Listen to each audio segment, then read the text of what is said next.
bubble settles after.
All right, it's 4:30. I think we'll begin the meeting. Brian, can you do roll call? Ready, Commissioner Lyons, Here. Commissioner Petty, Here. Commissioner Moss, Here.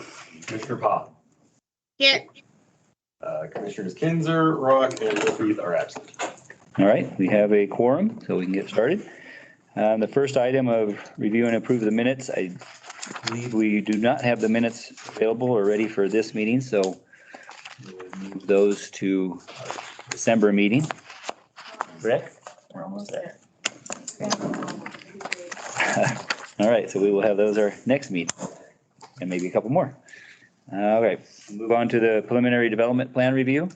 The first, the preliminary plan review for CUP for short-term rental for 507 Lenora. Do we have either Kylie Osborne or Kelly? Are you here? No, it's Kyle Osborne. Oh, Kylie. Oh, Kylie. Oh. Kyle Osborne. Well, yeah, I was born Kylie. Yeah, if you'd like to step up there and give your name and address, please. Kyle Osborne at 507 Lenora Street. Would you like me to just kind of give you? Just kind of what you're looking to do, yeah, for the, everything about it. So I purchased the property about 3 years ago, and it's been a short-term rental for about 2 years now. We've been operating at a capacity of 19. There have been no complaints thus far from any of the neighbors, and we're essentially just looking to extend that opportunity to do business as usual. We got the fire inspection done today. Haven't really reviewed the report, but it's all real minor stuff that shouldn't take too much time to get going.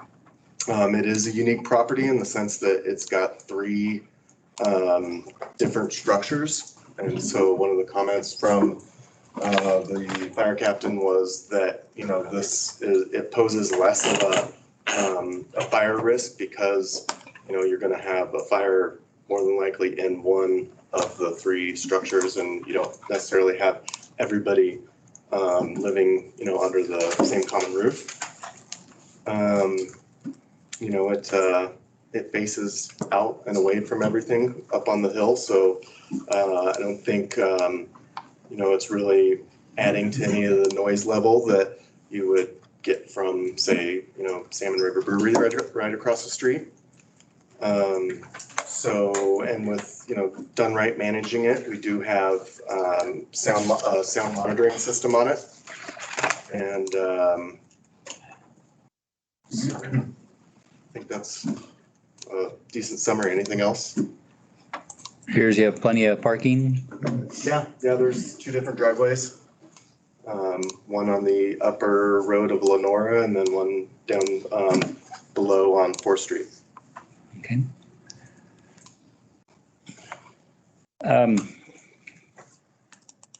Yeah. So you have 7 bedrooms? Yeah, we've been listing it as a 6-bedroom, and so through that fire inspection, we were kind of looking at the overall property, and the theater makes for a nice, safe place.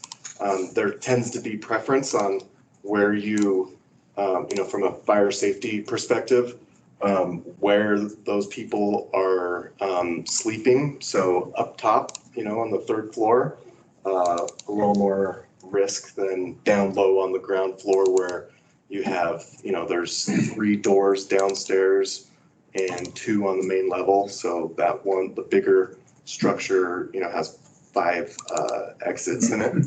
So theater being downstairs, I would feel comfortable after having this conversation that, that should be considered a suitable sleeping area. Is there egress? Mm-hmm. So I know fire inspections are, that's one thing that they're looking at very closely is egress from all of the bedrooms. The only other comment 7 bedrooms is 14 plus 2, that's 16, not 19. Mm-hmm. That's our new code. But yeah, I mean, my understanding of that is that, that is a code for, standard use. And given that we're kind of going through this conditional use process, I think that it deserves, another look at, what is a safe number of people to have there. And given that there haven't been any issues thus far, and having looked at, the property, I think that, 19 is still a suitable number for a place of that size with dispersed living areas.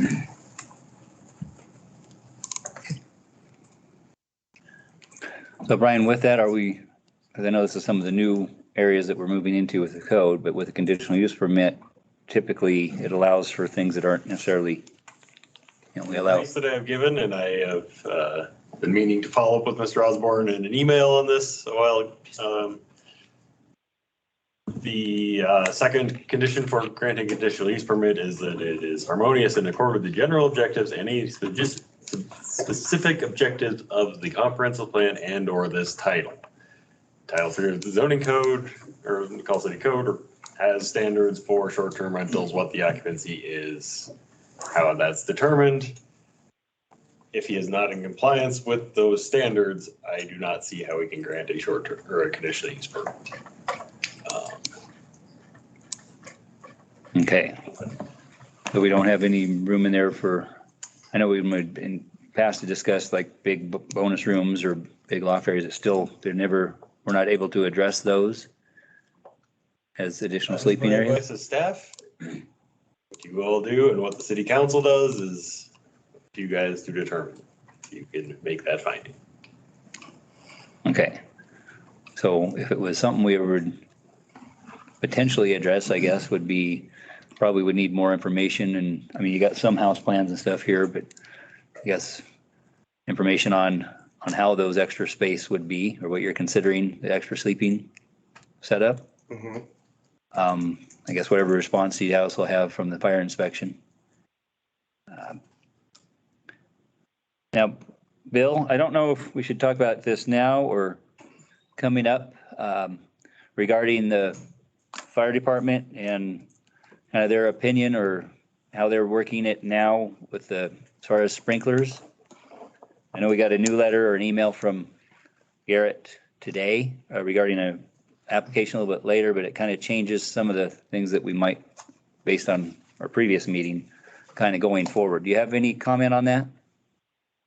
Yeah, thank you, Mr. Chairman, Bill Punkany, City Attorney's Office. I think we should take this on an application by application basis. And, in this case, we'll go with whatever, we'll review whatever recommendations the fire district has made for this specific property. I would advise against commingling that with other properties because of, as you mentioned, some of the changes that have occurred. And so under the circumstances, like, let's look at, what the fire department, fire chief has recommended. And, and we can consider that when we make our recommendation on the CUP to the city council. So long way of saying probably not the time to discuss that now. Okay. So, just kind of move forward with the discussion with the fire department and through all everything. And I'd say,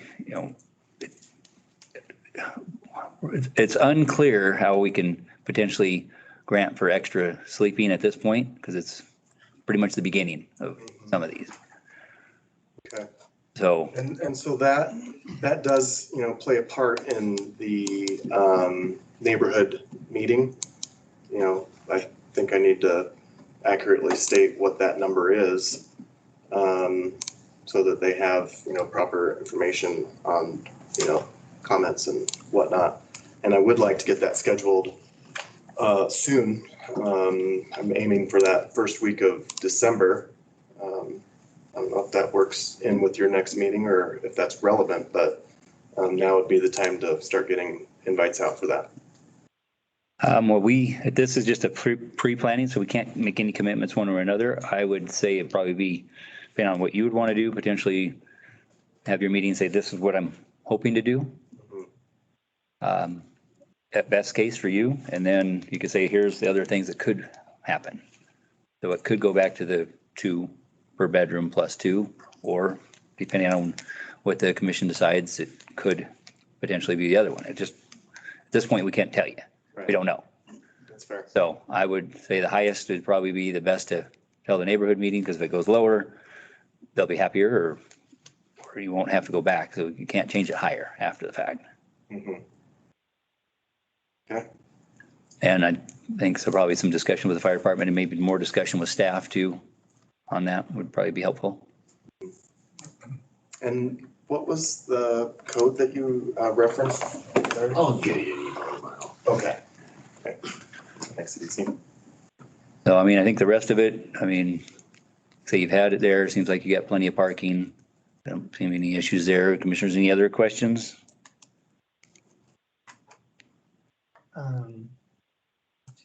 Okay, 7 parking spots. Yep, okay. No, I guess, as early as we are in this new short-term rental ordinance, that I kind of feel like granting a waiver at this point, this early on would be maybe a couple years of hard work by staff and council. But I agree, let's see what the fire department comes back with. I know you've got Kelly managing it. It's a good choice, but is it just tabled till next month then? Well, no, there's no table. We're not making any decisions. It's just a pre-planned session to kind of go over if we try to answer any questions he may have and help kind of get some guidance going forward. And like I say, with the ordinance obviously new, personally, I was hoping there would be some things in there to potentially be able to consider larger areas and bonus rooms or something, because there's so many unique homes. It's not just a bedroom. But that's something we'd have to look for, see some more information on and consider it more, whether it's something we can do or not. Yeah, the idea and concept of on-site inspections is certainly a great move that you guys have made. So hopefully we can kind of incorporate some of that into the decision of does the fire department feel safe? Do you guys feel comfortable? And how does that stack up against others in my same position? Yep. So, All right. okay, great, thank you.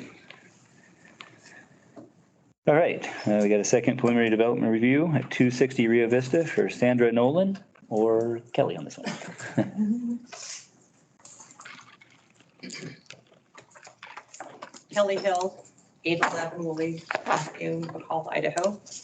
I'm actually just got informed about a half hour ago that I'm presenting as my clients in Africa, so.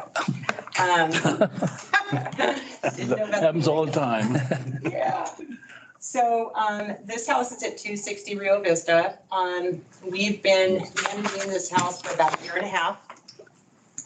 It's a 6-bedroom, 4 bath. It's 4,100 square feet. We've had absolutely 0 complaints about the house. I think the only issue we've ever had was a bear got in the trash one time, but we do have the secured canisters and plenty of those. We increased in the summertime for additional trash. She's had the initial fire inspection, and she did need to replace one of the windows that was not proper egress. That is being done this week. There was a couple of fire extinguishers that she had to place in there, and that's also being done. There's parking in the garage. I don't know if she showed the parking on here, but there's,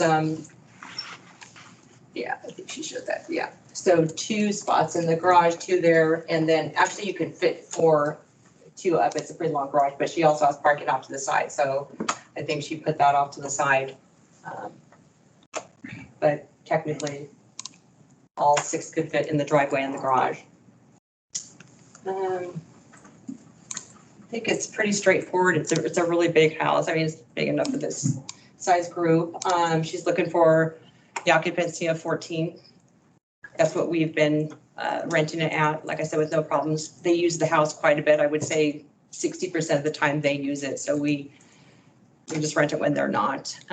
They're also getting the deck replaced. Actually, that's been done. They're doing the lower deck now.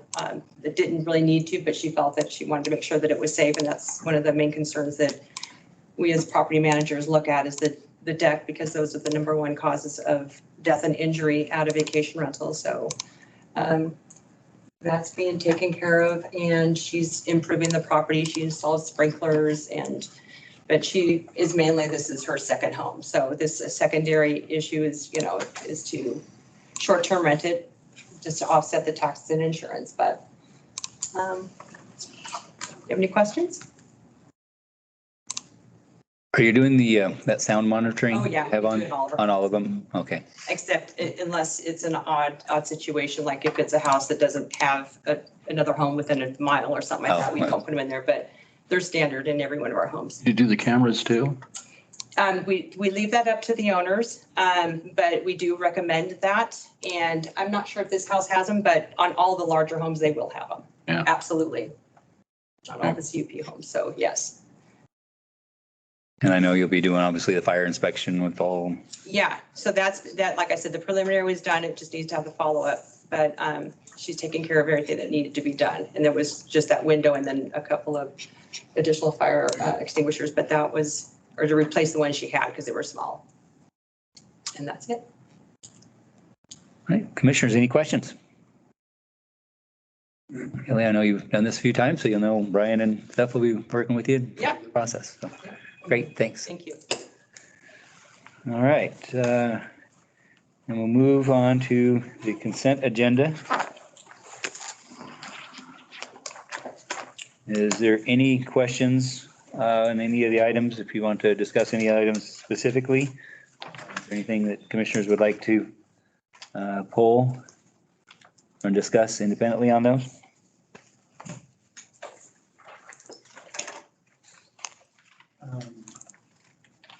I don't want to pull it, but Brian, which one is it Slaughter or Railroad that is bringing up to? I mislabeled or / forgot to change the cover page on 220 Railroad. That is a 2-lot subdivision. 751 Stockton is 3 lots. Thank you. And by approving the consent agenda, we don't have to do anything specific on the one because the extension of time, that's still the same approval. Yeah, so it's based on that. All right. Yeah. Make a motion, we approve the consent agenda. Second. All right, we have a motion and a second to approve. All in favor? All right. Got you out of there, Dana? Hi, sorry. Okay, there you are. Okay, all opposed? Hearing none, the consent agenda has been approved. All right, we'll go on to, what kind of stuff here? I'm gonna read off to people that don't want. Oh, to leave. hear Okay. video. We're allowed to read if you miss Blake and Angela, if you're hanging out, you can read Cheryl and Thomas and or Mike Redknapp, you can read, you can dish. Amy, if you wish to read both the band. Mr. Bodie on the internet, you don't have to hang out with us anymore. Luke Minoy, you can leave if you've been here. Mr. Reed, you may leave if you've been here. And Kylan and Jen Dean, you can leave if you've been here. And Amy, you can leave again if you really wanted to. Can I leave? No. Carry on. Okay. With that, we'll go on to old business, and we have CUP 2307, Design Review 2324, Shoreline 2307 for 1300 East Lake for Mile High Marina, and I believe Steve is here. Or is, Mr. Chairman, my understanding is the public hearing was closed, and this is for you to review findings of fact and conclusions of law. this shows a public hearing on this one. Sorry, that's Nope. my bad. That's not supposed to I be. checked the minutes a couple minutes ago and we closed it. We can give you kind of the summary of what we concluded with the written and the findings and conclusions. Okay, I can note that we met with staff, discussed the issues that the commission had instructed staff to incorporate into the findings and have no objections to any of the findings or the conditions of approval. okay, great. So any more staff report on this one, or this one almost should have been in consent agenda? Yeah, it was, as I discussed with Steve, it was kind of a preemptive, assuming you guys are gonna wanna talk about it, so we put it in old business instead of consent agenda, but it, I think very well could have been a consent. Consent agenda, okay. Except I still need motions. That's true. for things. Of all kinds. All right, let me see. Um, here.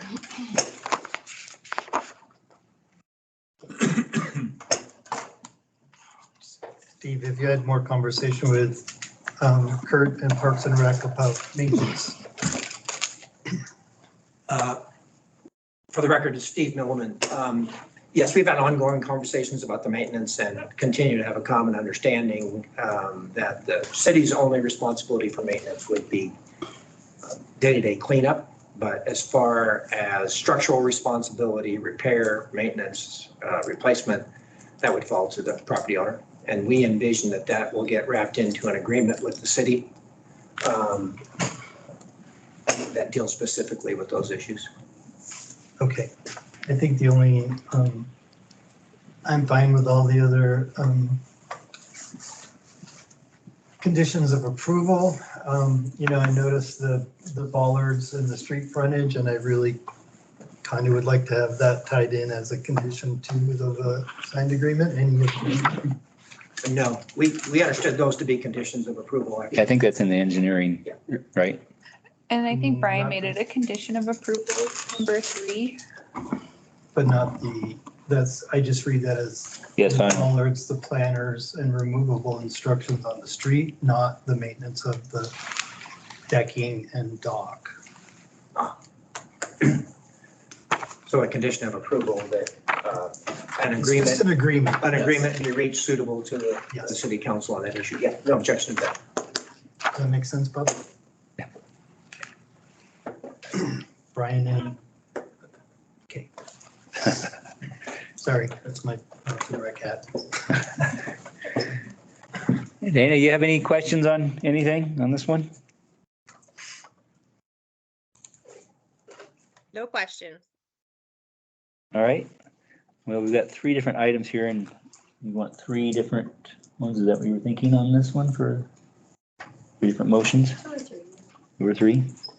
I think we could probably do the CUP on one and maybe the design review and shoreline on another one, if somebody so chose to make a motion, and we can include Dave with what you're asking for the additional item with the agreement. Need a motion or Put in just? the motion, yes. You could do the amendment first and then do your recommendation and motion to approve with changes as stated. Okay, so I'd like to make a motion that we amend the conditions of approval to include a written agreement with the city and Parks and Rec on maintenance of the dock itself and underwater anchors. I mean, the boardwalk, not necessarily the dock. Dock, boardwalk, yeah. All right, we have a motion. We have, I I'll second. second. Okay, we have a motion and a second. All in favor? Yes. Aye. All right. Aye. All right. All right. All opposed? Hearing none, motion is carried.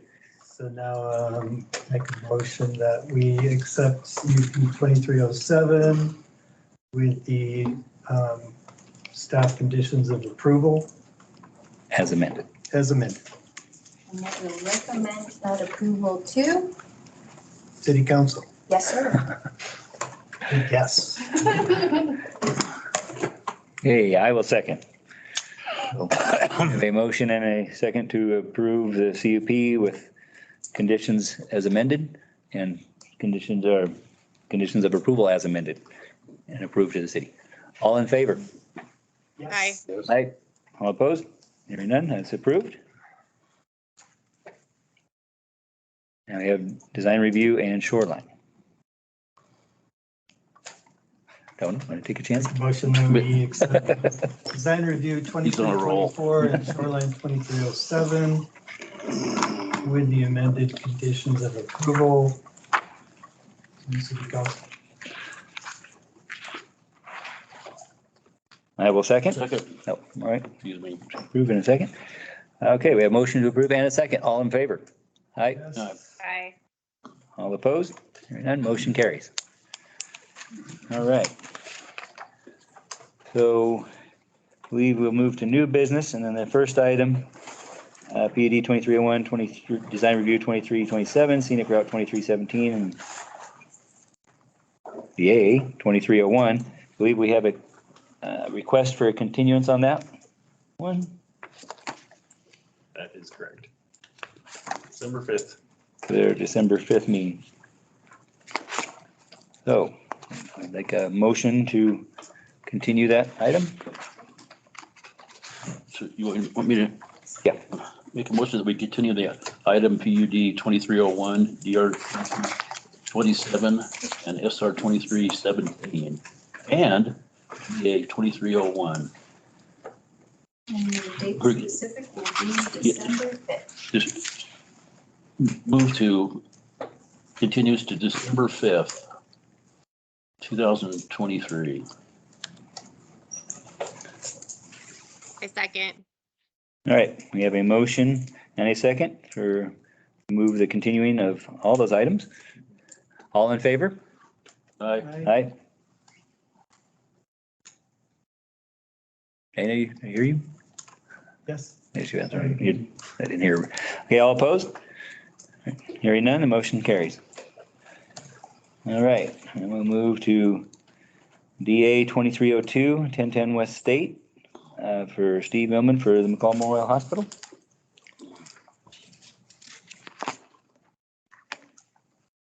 Thank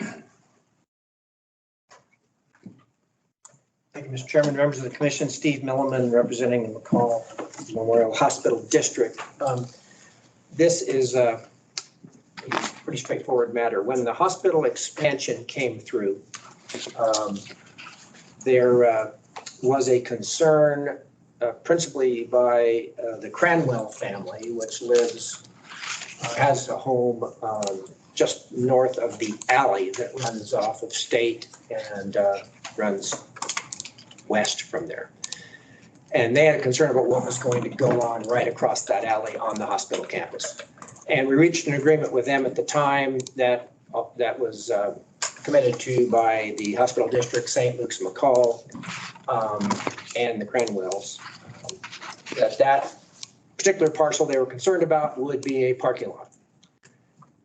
Had a landscaping plan attached to it. As part of that agreement, we brought through a development agreement. The hospital district owns the property. St. Luke's McCall leases the property. The development agreement requires that that parcel be used for a parking lot. Fast forward to today, there is a desire to use that parcel for a new building which will house the ambulance and emergency medical personnel. And that requires an amendment of the development agreement. Worked with the Cranwells, they are happy with the change. They in fact prefer having the property used in that manner rather than a parking lot. And by the time we get to city council, because the development agreement amendments required 2 hearings, yours and the city council, we will have an amendment to the agreement with the Cranwells whereby they agree to this changed use. They of course got notice of this hearing, but we don't quite have the agreement inked yet. It'll simply, well, not simply, it'll provide that the property can be used for the ambulance building, proves a specific design, specific landscaping plan. So before you tonight is an amendment to the development agreement that removes the restriction that the property be used as a parking lot, replaces it with a restriction that the property be used to develop a building for the ambulance and emergency medical personnel pursuant to plans and specifications that'll be submitted to the city if they haven't already been. Okay, yeah, seems pretty straightforward. Commissioners, any questions for Steve? I don't have a question, but St. Luke's is my employer, so I believe I should recuse myself. Noted, thanks, Dana. Yep. So with I that, think we can vote on this. we, No, she still counts for quorum quorum? purposes. Yeah, Bill, I think, where you at? I believe you, Steve. Yeah, trust that you're correct. I think that's correct, but yeah, just, Bill's here, he can tell you. Yep, I'm here. So yes, she counts for quorum and she can recuse herself and decide not to vote. So that's fine. okay, very good. Anything else? Thank Just you. one ambulance building and a staging area, is that what all it is? Or you're not even getting into that yet, probably, huh? No, it's been pretty well designed and it will have 2 bays potentially for ambulance. Right now, there is only one. And then it will have associated sleeping facilities and some minimal living facilities for emergency medical personnel. A lot of those positions now are on a contract basis. People come in and work several days and then they're. What about the ambulance at the fire department? What happens to that? Any change or No. they just commingle or?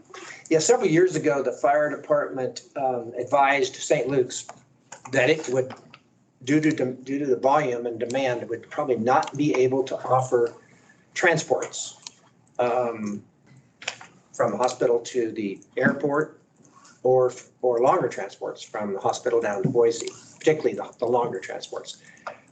The St. Luke's came to the hospital district and the hospital district actually purchased the ambulance, levied to purchase the ambulance so that. From the fire department? No, In addition, independently. Independently, okay. And it has been operated independently in cooperation with the fire department, but taking the pressure off of them on some of these longer transports. So now the district has agreed to levy to construct a building that will house it and the people that are working on that side of the operation. I see. This is right across Hewitt from the emergency room. So to place this in your mind as to where this goes. Okay. any other questions for Steve? From the old. From the new one. Okay. Okay, thank you, Steve. Brian, anything we need to do on staff report? It seems pretty That's clear. pretty straightforward. We have been working with the St. Luke's design staff or team to one site a ambulance shelter, and then we're expecting you'll be seeing an application for the actual design review items in the near future. But yeah, this is a fairly straightforward amendment. Okay, and Morgan, I'm guessing there's nothing at this point for engineering, nothing on that, until later on. Yeah, I'll look at the project specific plans. Okay. Hey, well, this is a public hearing, so we'll open up for public comment. Is there anybody online or on the phone that wishes to comment regarding this development agreement change? If you're on the phone, you may need to hit *6 to unmute yourself if you're muted. Is there anybody here in the audience that wishes to comment regarding this application? Hearing none. One last time, anybody on the phone or online that wish to comment? All right, hearing none, we will close the public hearing. Commissioners, I don't know if there's really any discussion, but any thoughts or concerns, questions? Otherwise, I'd be open for a motion.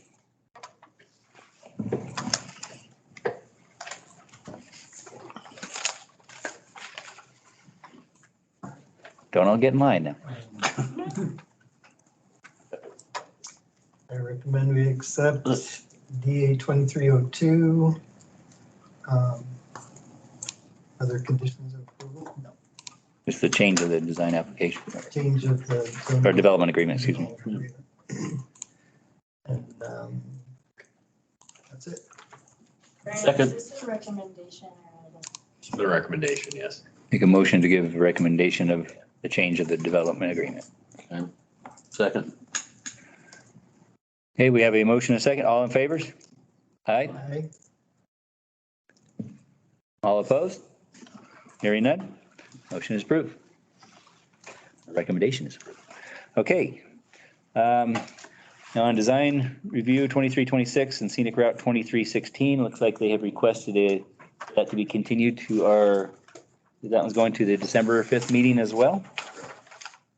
So I'll make a motion that we approve the movement or the continuation of design review 2326, scenic route 2316 to the December 5th meeting. Second. Second. And we have a second, first and a second, motion second. All in favor? Aye. Aye.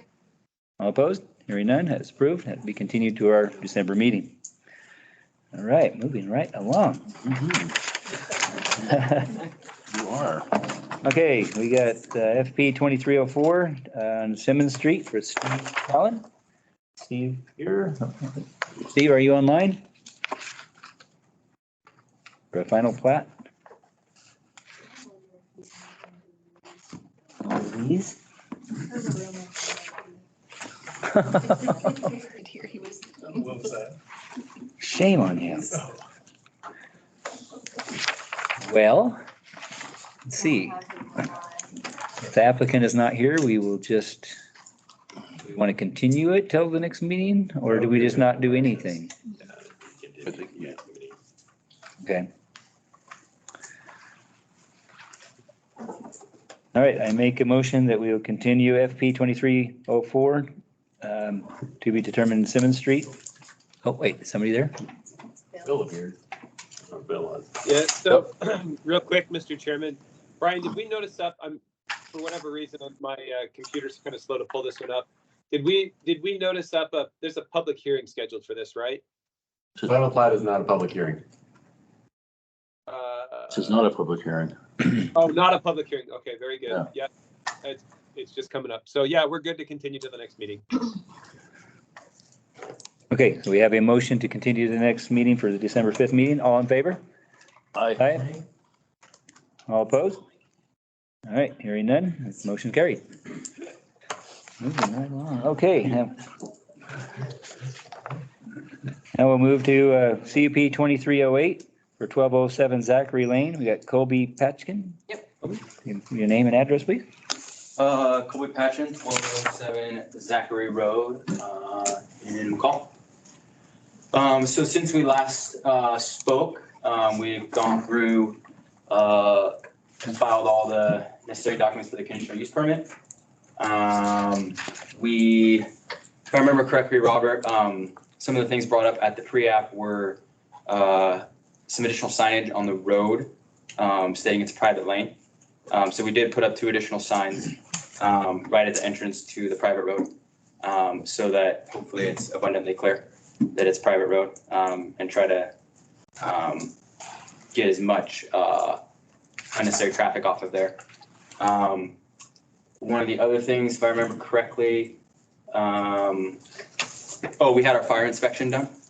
So that was completed and passed by, what's the gentleman's name? Garrett? Oh, no, Ryan. Ryan. Right, Yeah, Ryan Garber. So we got that completed and finalized, so everything was okay there, as far as I remember. And trying to remember if there was anything else from the last. Do you remember anything, Robert, specifically from you on your guys' end?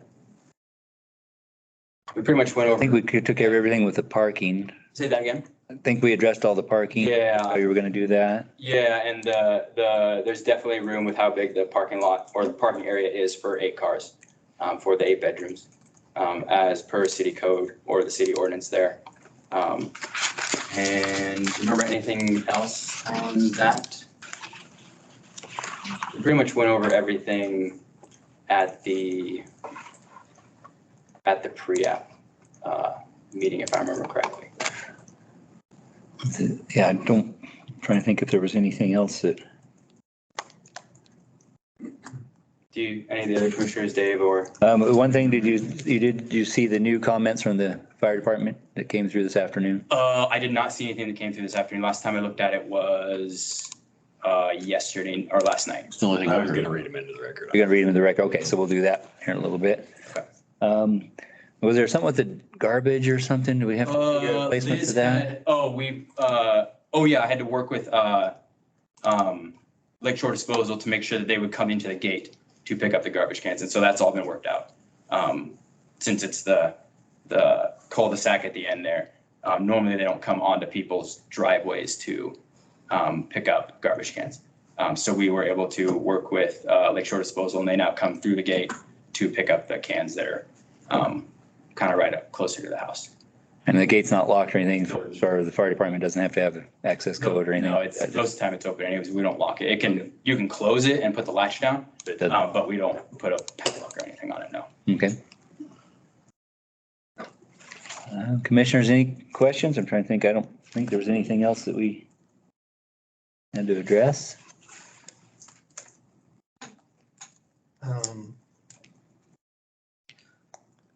So you're gonna read? Yeah, I'll read it. I'll wait then. Okay, I think we're good. Cool. All right, Brian, staff. All right, yes, thank you. This application is for a short-term rental of than 10 persons. We've been working pretty closely with the applicant for some time to get to where it is. It's on a fairly large parcel. It's new construction. Seems like a fairly good candidate for meeting this kind of use. As discussed, we received a late comment letter from the fire district that I'll read out. Requested comments on the above referenced conditional use permit application as it relates to 2018 fire code that regulate access and water supply. Property at 1207 Zachary Road is located within 600 feet of an existing fire hydrant, which is acceptable. The private road / driveway meet the minimum necessary requirements for access. Installed security gates need to meet the standards outlined in the 2018 International Fire Code, Appendix D105, and if electronic, have an SOS gate module for emergency access installed in accordance with 503.6 of the 2018 International Fire Code.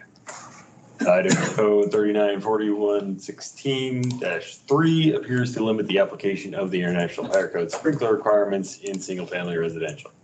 It's my understanding that this property / home per McCall City Code is currently classified as a single-family dwelling. Should this classification change, additional comments may apply.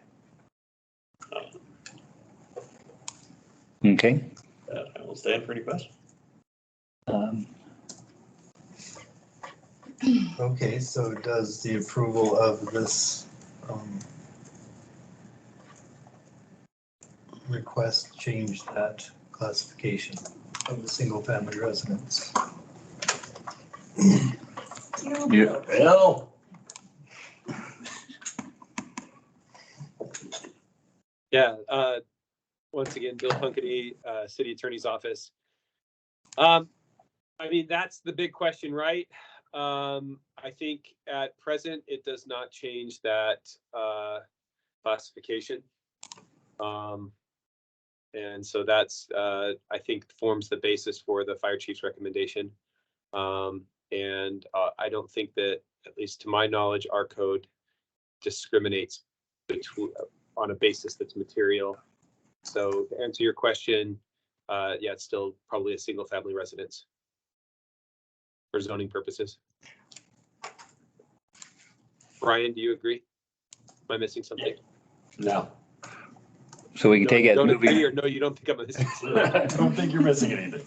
Okay. So Bill, just for our education, we had one up last month that he recommended a sprinkler system. So Yeah. What's the difference, so we know? Yeah, so that was on the basis of the fire district's recommendation. And that has to do with classifications under the International Fire Code. And so, you know, in this case, once again, I think my advice to you is to take these on a case-by-case basis. And it does not appear that the fire district is making that recommendation for this one. And so their analysis may have changed. And so I think we should go with the recommendation of our fire code official, who is authorized by the state of Idaho to administrate the International Fire Code. So at this time, it does not appear that the fire district is requiring, under the International Fire Code, fire sprinklers. So I don't I think the other application was on the agenda, but it was on the consent agenda, so it's probably not appropriate to discuss it here. I will say that this is simply a recommendation and that both of those applications will be taken up with the city council. And so the city council will ultimately have to make a decision on granting the conditional use permit and the granting the applicant's license for a large short-term rental. Okay, so the guidance is case by case with That's the right. fire chief's recommendation. Thank you. Right. Otherwise, we have no other basis in the record at this time to require fire sprinklers. So Brian, you aware of on the condition of approval that the applicant shall establish compliance with all aspects of Chapter 13, Title 4 of the code? We don't have anything in that. It's anything to do with sprinklers, anything that I can see. Okay, so that's just the generic or basic stuff that we've had the whole time. Short-term rental. Everything, yeah. Okay. Other than that, it appears the applicant has done everything they've needed on this one. I mean, I guess Morgan, is there anything? I don't know if there's really any engineering thing on this one. It doesn't appear. There isn't much. I was just working with the water department on the meter sizing. I haven't heard back from them. They've been sick the last bit. So that's still in my court. And then there was a mention of placing additional signage on the private roadway and just making sure that's in the private roadway and not in the right of way, because if it's in the public right of way, it'll likely get removed if it doesn't meet MUTCD requirements. So you'll be working with him as far as for all approval with that? Yeah. Okay. All right, commissioners, any other questions for staff? All right. This is a public hearing, so at this point we'll open up to public comment. Is there anybody online or on the phone that wishes to comment regarding this application? And if you're on the phone, you may need to hit *6 if you're muted. Or 2 phone numbers. 2 phone numbers. Anybody on the phone that wants to comment?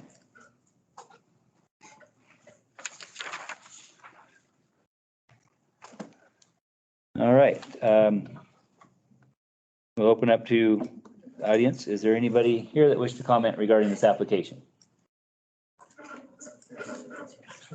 Yes, please. Okay, so come up with your name and address, please. My name is Mike Aspinall. I'm 1205 Zachary Road. Mr. Aspinall, would you spell your last name for me? A-S. Oh, wait, no, you wrote it on the. I got it, yeah. Oh, you already did your job. Carry on. I have quite a few concerns, starting out even before Colby Patchen and his family purchased the land to build on this property. I met Colby back in 2016. He was actually a client of mine in the Boise market. And in fact, the reason that he found the property and was able to purchase it from Don Hardy was because I introduced the two and helped negotiate the purchase of the land. Part of this conversation when I sat with Colby was I'd really like to find somebody who wants to put a single family home on this land. We're concerned that there would be a short-term rental or that there would be a large corporation that would come in and purchase it for housing, as that's the trend in the market. This is the end of a cul-de-sac. This has the street that comes into it has a very tight squeeze where it comes to a single lane to come through it. So getting out of the cul-de-sac is concerning. Children, dogs, etc., driving through there. It's a nice quiet area. These were some of the things that attracted Colby and his family into purchasing the property. As they came in to be, part of the reason this came to be is because they needed me to approve an easement at the time for utilities, for this to happen. And Colby and I had lots of long conversations involved with Verna Vanis, who was the agent at the time, talking about how it was important that we didn't put more than one property, that it not be too large. And we were only going to approve, I was only going to approve it if it had a single family intent and a single family direction. Now, I'd known Colby for a couple of years at that point, so I trusted him well. And we came to this agreement that he was going to have 2 hookups at the time, was what he told me. And the second hookup would be a ADU for his father to live above the garage, and that there would not be two separate entities. So there was a big discussion about family dwelling purpose. Him, his brother, his dad were going to share this property as a second property. So they started building, all of these things happen. He's aware of all the concerns of the traffic and all these other issues. He said, no problem, it's just my family. Well, needless to say, it is my belief that his initial intent had been hidden for a long period of time. He did not bring it to the neighborhood, myself, or anyone that lives in the neighborhood's attention that he planned to make this a short-term property until the summer, just a few months ago, where he took us to a tour right before the first meeting, the neighborhood meeting that was required, is when he told us that this was not going to be a family residence. This was not going to be something that was wonderful at the end of a cul-de-sac, as we had originally thought. That he was in fact planning a short-term rental. And that as we went through this walkthrough, I mean, and you can look at the details in his requests. There are so many things that were built out on this property with the initial intent of short-term rental. The garage showing on this property has games and futons in it for additional purpose of dwelling and sleeping. It's crazy to me. The fence in question relating to egress of the property, the fence belongs to me, the gate. It's not on his property, it's on my property. So he doesn't have the option to lock it or to close it. It actually belongs to me. And one of my concerns is having that many people, that many cars coming and going out of such a single lane gate in case of an emergency would be a big concern. So I guess last but not least, there's been a number of different times that he's rented this property out. In the beginning of, I believe, September, early September, he told me in a conversation that we had, I called him because on my cameras, I noticed in the parking lot that he had a couple of his guests parked in my driveway. And as part of that conversation, he explained to me that the property was being used by a large wedding party that apparently he was related to of some sorts. And it's my understanding he had rented it for a basic amount.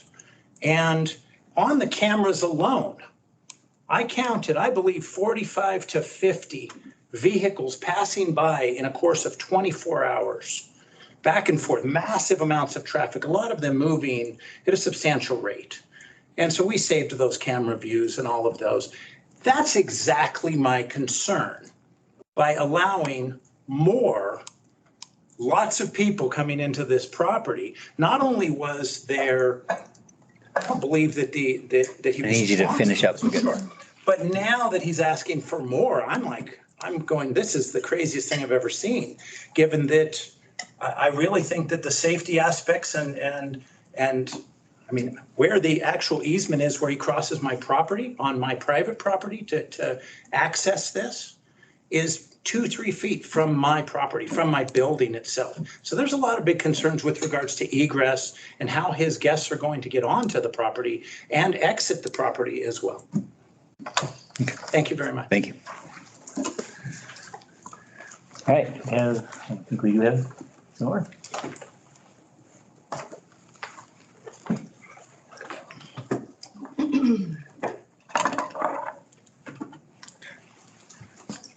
Good afternoon.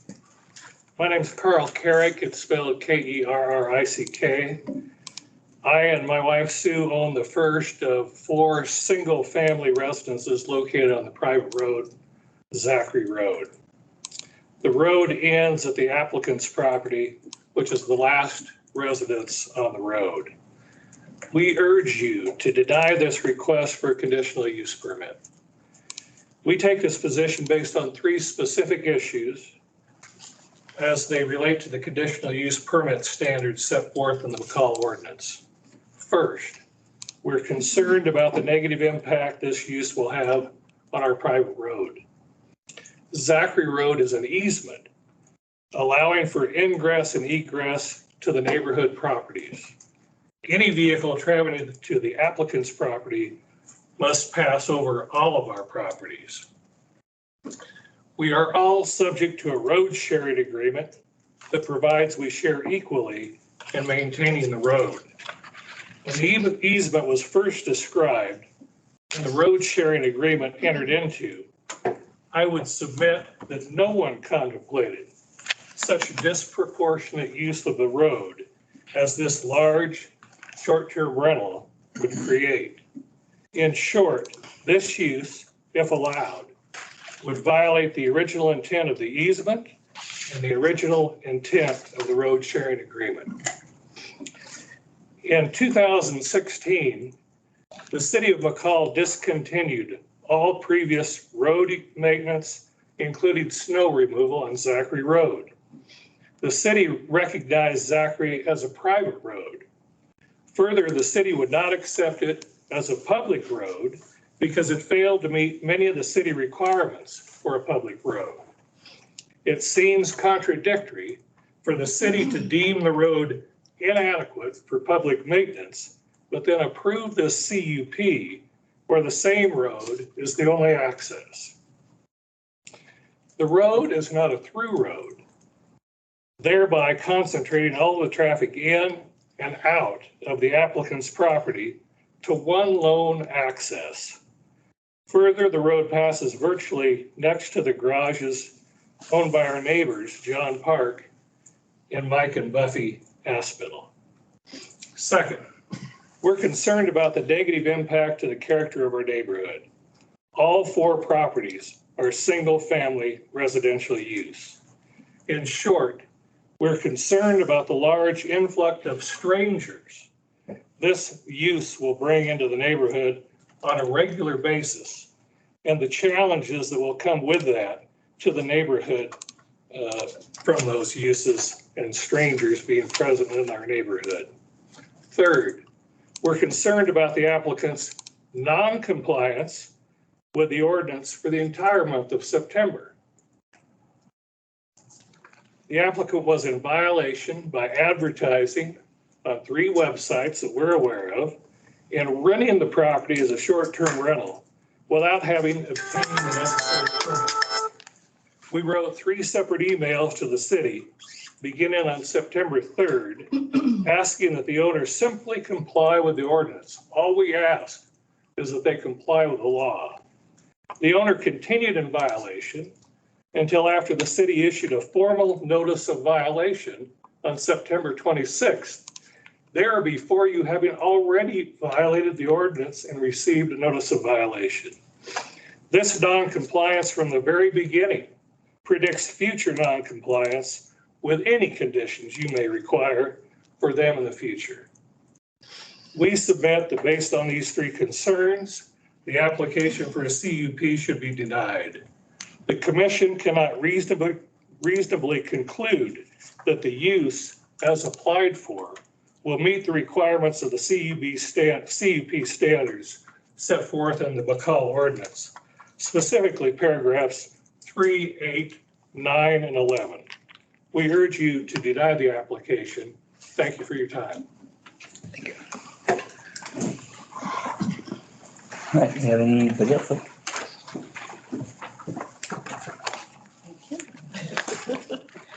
We only have 1 notebook. My name is Sue Kerrick, Kerrick. We married to Carl and we live part-time at 1201 Zachary and part-time at 604 9th Street in Lewiston.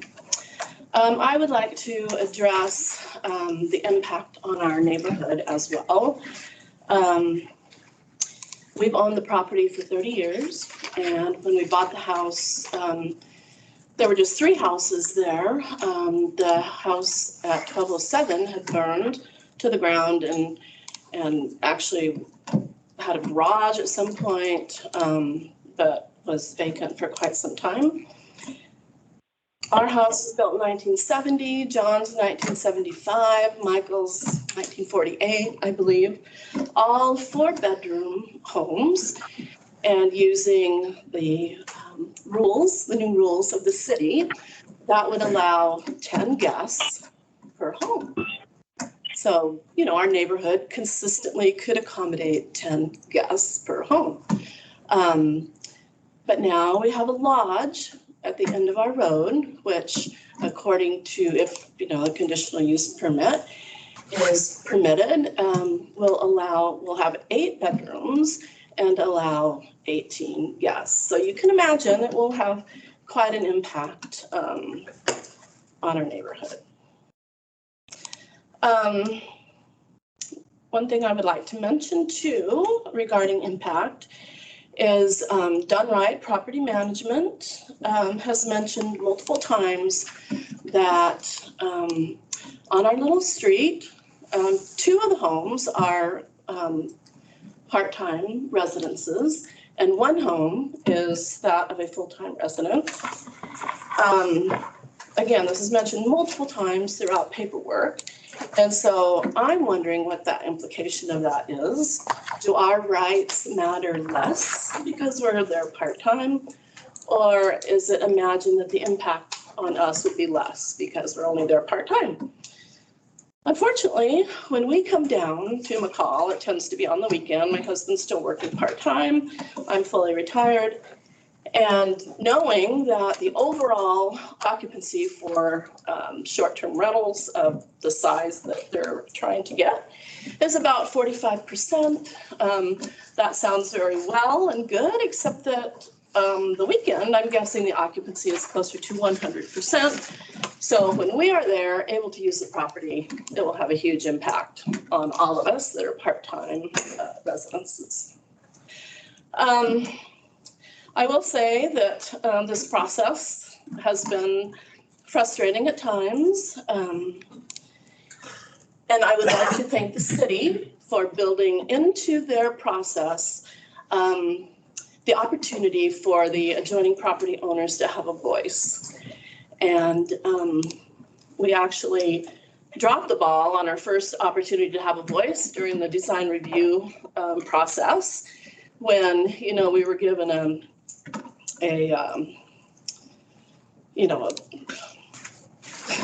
picture of the house as it was going to look, and we had the opportunity to go and say something about the size of it. But we knew, like Michael pointed out, that it was going to be a father and wife and fully grown kids and grandkids, and we all have big families, and so we're like, this is great. It's a giant house, but it'll be okay because you know what? It's going to be a family at the end of the road. It's all great. So we could have spoken up, but we chose not to. Our next opportunity to have a voice was at the neighborhood meeting, and we all went. All the neighbors were there. It's unfortunate John Park couldn't be here tonight. He's very sick. So we shared our concerns, and we thought this will be great. We can let them know what we're thinking. Of course, when we went to the neighborhood meeting, they were applying for a short-term rental for 14 guests. Before the night was over, we found out they were going to incorporate their accessory dwelling unit, making it a short-term rental for 18 guests. And we just felt like our concerns were met with a shrug, even a threat that, if we didn't like it, that they'd just rent it to, 25, 30 Brundage employees full-time. And then also our community spirit was called into account because apparently the city, according to Done Right Property Management, is begging property owners and managers for larger short-term rentals. And the fact that we weren't really excited about that meant that maybe we didn't really support the community. Have you kind of wrap it up? You got 3 minutes. Oh, what? Yeah, 3 minutes. So giving you a little extra already. Just hit the high points. You get it though. Last quick one. Bottom line is, these guys, as of Labor Day weekend, started operating a short-term rental without a permit. We contacted the city multiple times, and finally they took it down off of a couple of websites. However, it's still listed on the VRBO website. What we would like to have happen is we would like you to deny the short-term or the conditional use permit. We feel that we have no trust for Done Right Property Management or the property owners they do what they want without consideration for us. And I don't think it would be a hardship because they can rent it out for 10. Thank you. Sorry, You're I fine. had more. Anybody else in the audience that wishes to comment during this application?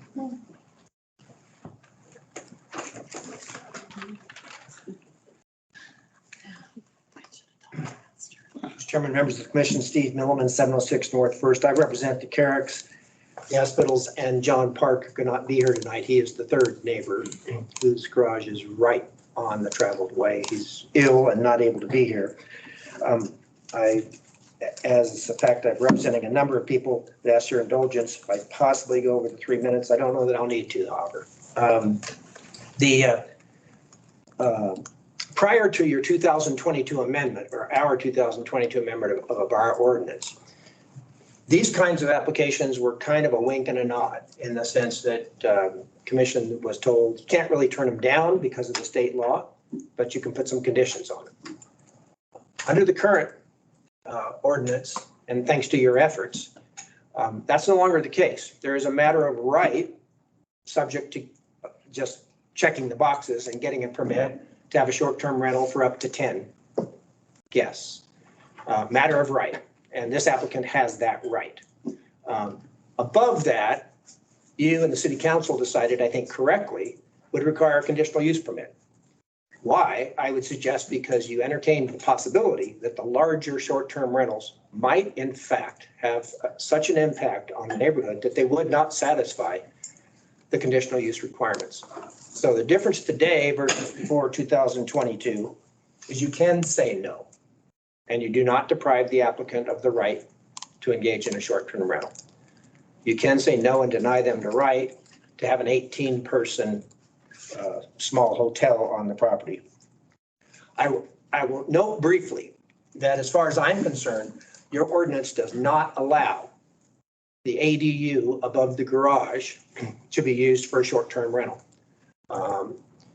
There is an administrative determination that says, well, if the ADU is connected to the home, then we won't consider it as such for design review. The definition of ADU in your ordinance says detached, attached, or included in the home. So the 2 bedrooms above the garage are clearly an ADU. It's full living quarters. And the administrative determination notwithstanding, your ordinance clearly says that when there is a primary and an ADU, one of them has to be occupied by the owner or rented as a local housing unit.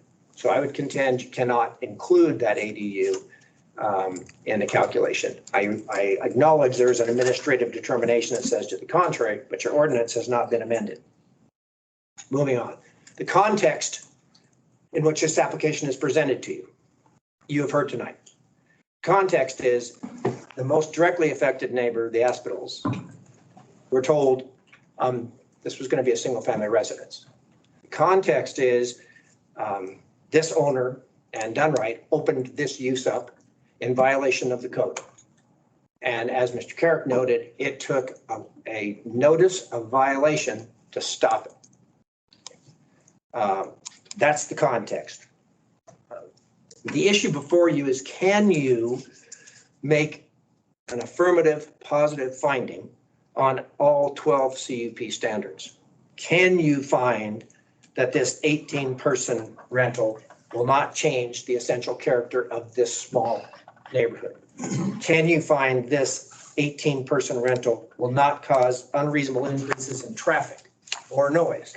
Can you find that this use will not be detrimental to the safety or welfare of the neighbors? If you cannot find any of those things, then you cannot approve this application. Can you find that the use will not interfere with the existing traffic on Zachary Road?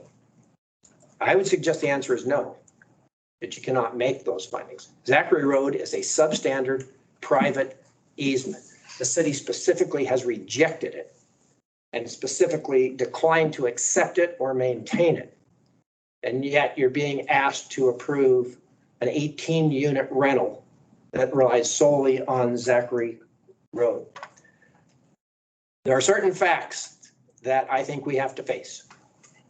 One is I understand the limitation on vehicles that your code has, and that applies to the renters. What we don't have, as a practical matter, is any ability to limit guests coming to visit those renters. Now, I see in the application that Dunright says that we have a policy against that. Nonsense.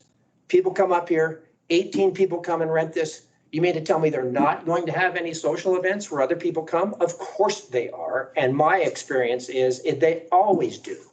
And it's not because they're bad people, it's because they're up here to have a great time and they have friends that are up here. There's no ability to regulate that. None. At least if Zachary was a public street, you might be able to enforce a no parking on Zachary requirement.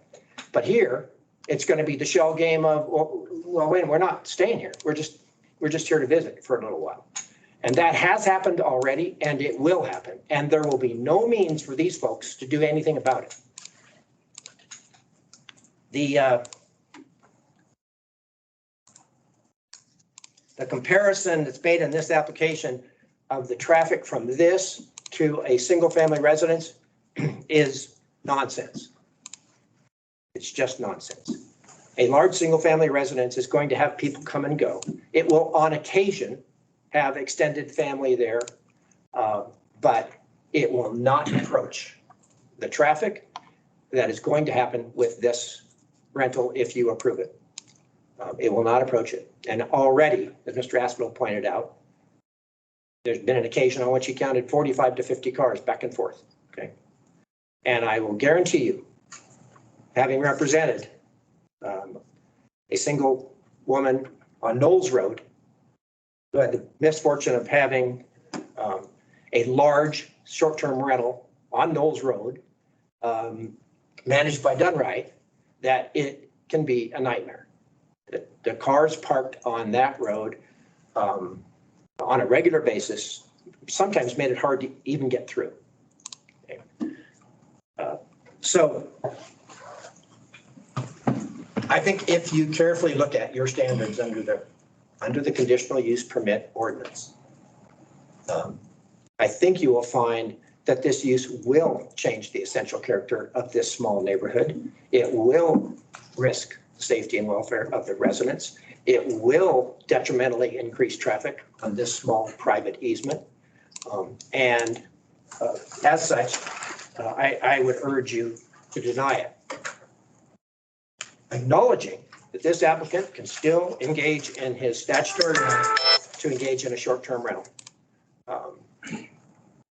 And that's the different lay of the land from what we had prior to 2022, is these are no longer automatic. And I hope you won't look at it as automatic. Thanks. Thanks. All right, is there anybody else here in the audience that wish to comment for this application?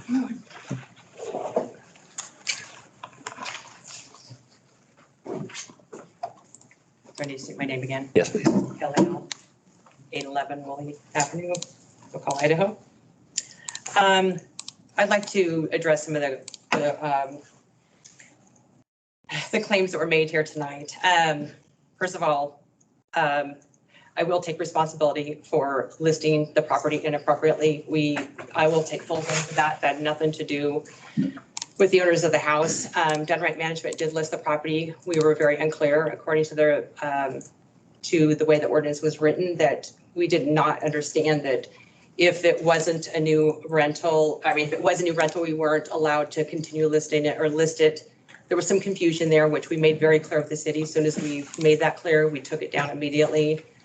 So I, representing Dunright Management, I take full responsibility for that. That should be no reflection on the owners. Another claim that was made was that we have, there was a party there, or whatever it was, a wedding, and that they've rented out. That was not, well, I don't know if they implied it was through Dunright. It wasn't through Dunright.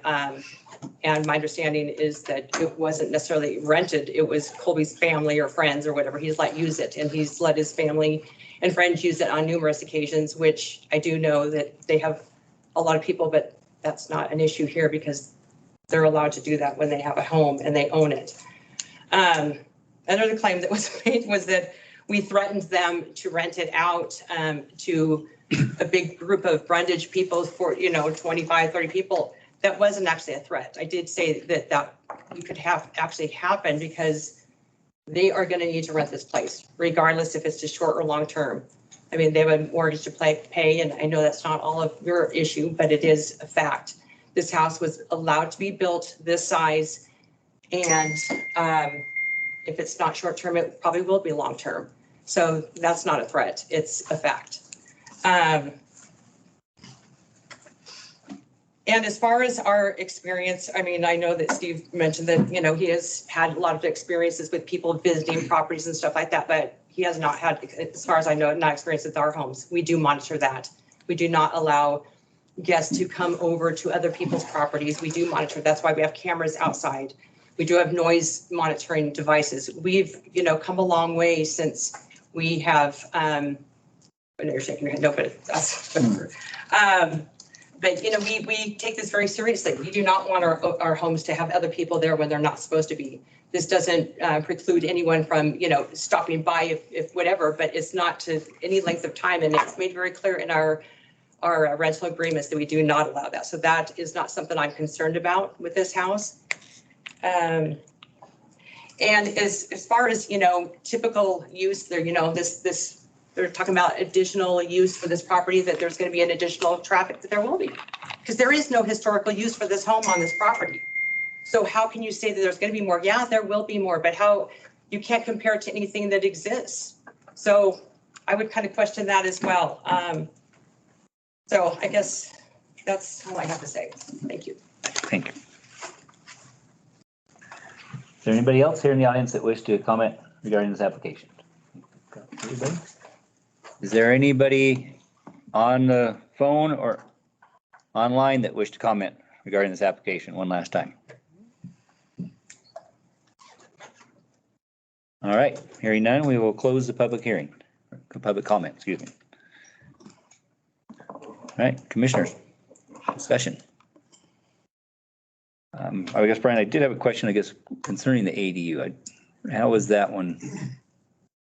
Yeah, so we have a policy, so we have a definition of accessory dwelling unit, that it is either attached or detached from the dwelling. What is not clear is what happens if there is a door or a hallway connecting the two, so that the distinction between house and accessory dwelling unit and house with two kitchens gets fuzzier, right? So we have made the determination that if you can walk between the two without going outside, it is not necessarily an accessory dwelling unit. It's not, is it? Right. Okay. Correct me if I'm wrong, though, they had a separate entrance for this ADU at one point until you told them that they couldn't use it as bedrooms. The requirement is that they utilize, if they're going to short-term rent the house or the accessory dwelling unit, they have to either have the other one owner occupied or deed restricted as a local housing unit. Upon informing the applicant of that fact, they modified the building to no longer meet the definition of an accessory dwelling unit.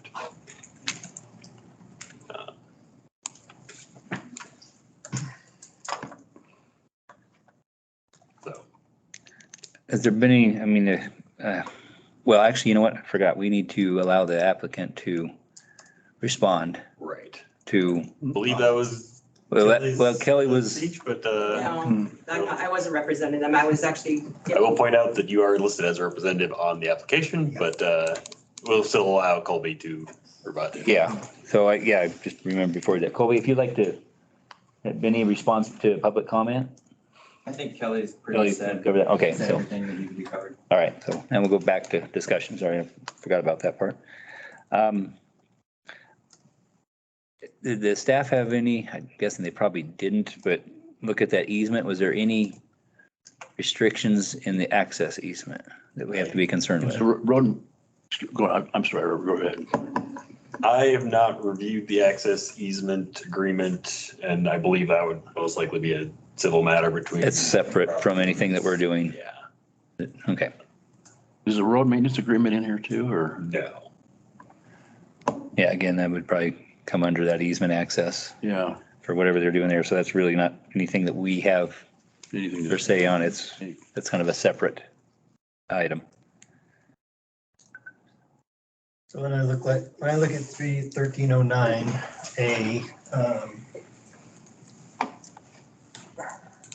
I struggle to see how approving this CUP would ensure that 1 and 3 are actually followed. I'm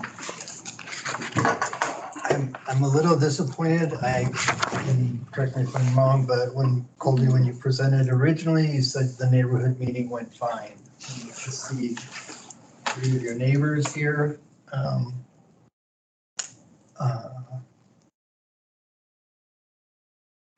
I don't know what to think about that.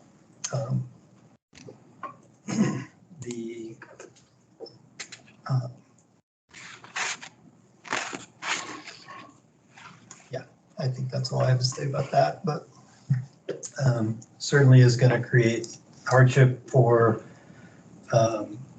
especially would have no greater impacts than would be created by long-term residential occupancy of the dwelling. I live 2 doors down from a short-term rental. There's no way that it's the same use.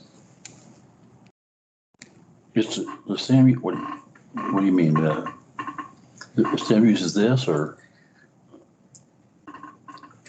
I'm not sure I understand the question. You still live 2 doors down for a short-term rental, and Yes. it's not the same use? No, the short-term rental use is not the same use as a long-term residential occupancy. Oh, yeah, absolutely. I live next door to one, so.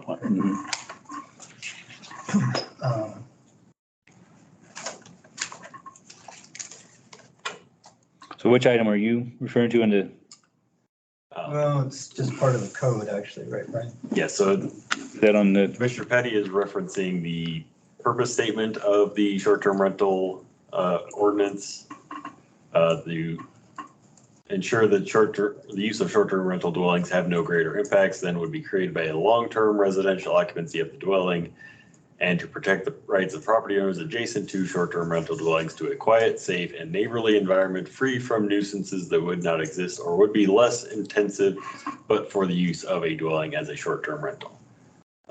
I would encourage you guys to go through the conditional use permit standards in 3.1303B as you deliberate to, one, make my life easier writing findings, but also to help to determine if this is an approvable use or not. They're also on page 6 of your staff report.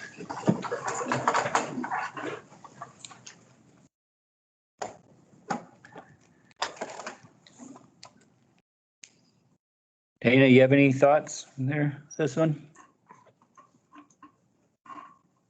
I am still processing and I'm reading over some things right now, but no, not as of right now.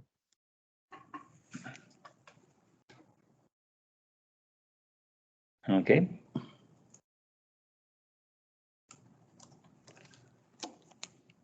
Any other staff remarks on anything else that we need to consider?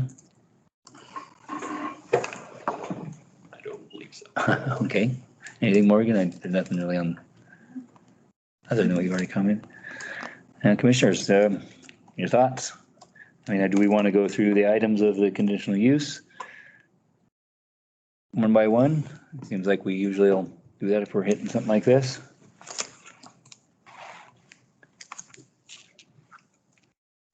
Well, after hearing the other residents on that Zachary Lane, I don't remember when the presentation was first made, was the last meeting, about Colby saying anything close to having neighbors that were that upset with the condition of the road or the amount of traffic or anything else. So I think, yeah, Robert, you might want to do that for the conditional use permit findings and see what, see if it does comply. We have a summary of the meeting. I thought we had a summary here. And I thought I saw it, but maybe of the neighborhood meeting. Yeah, there may, neighborhood meeting notes. I have a page 376 in the packet. I don't know that I deleted that. No, I don't know that I deleted that. All right. No, I saw it somewhere. Oh, here it is, I believe. It doesn't have a page in the packet. May be worth looking at to after the sign-in sheet. I don't know what page that's gonna be on the. I have no idea where it's going to look, but you're good.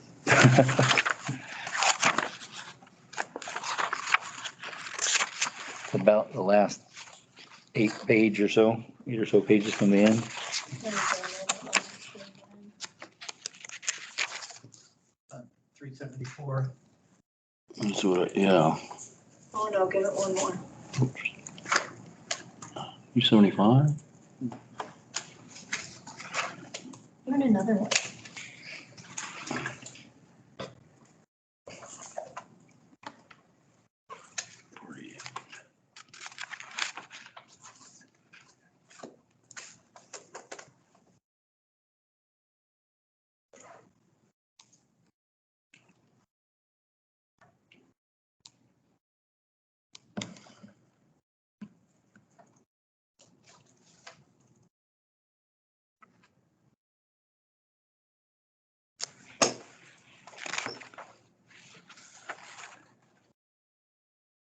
Used to kind of cover a variety of those items.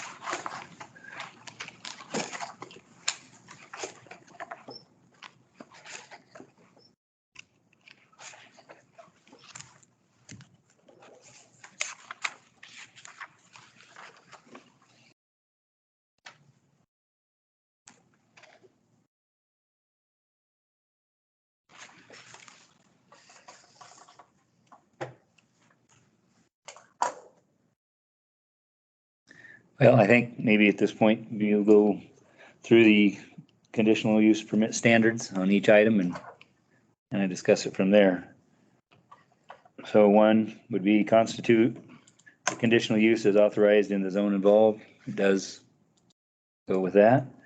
Be harmonious and in accord with the general objectives and in with any specific objectives of the comprehensive plan or this title. I mean, kind of fits that, I guess. Yeah, I mean, with the overall objectives stuff.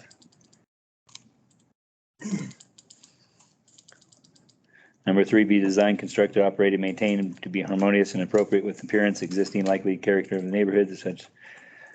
Such use will not change the essential character of the surrounding area.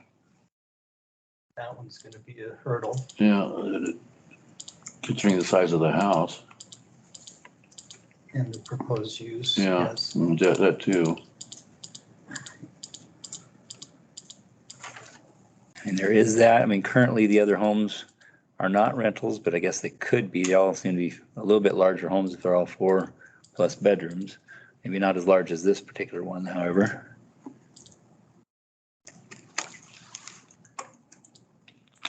A big house. So you have some concern on that item? I'd say so.